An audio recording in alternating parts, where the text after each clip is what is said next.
State Farm Halftime Report. The NCAA Tourney Selection Committee, for the first time ever, releasing an in-season bracket today. They did just the top 16 seeds, the top 4 teams in each region. We give you a moment to digest it here. And from the Big Ten's point of view, the league conspicuous in its absence.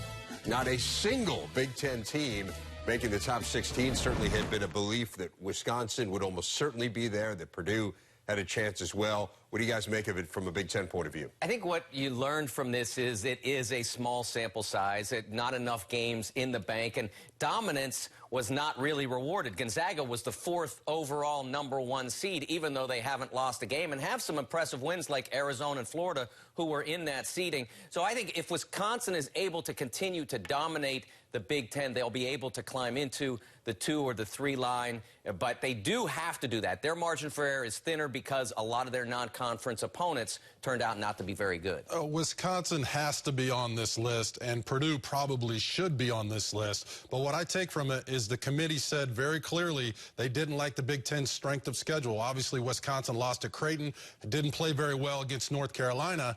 So if you look at the rest of the teams in the Big Ten, all of a sudden there's a little fear there, Dave, because they don't respect the teams at the top, obviously. Right. That, to me, is almost the larger issue. We only got the top 16 today, but what about all these Big Ten teams that are on the bubble, and there are a bunch of them? All of a sudden, they have to feel a little bit less secure about some of these projected brackets that have them in, because it's clear that those projected brackets aren't necessarily on the same page with the committee, or at least weren't going into today.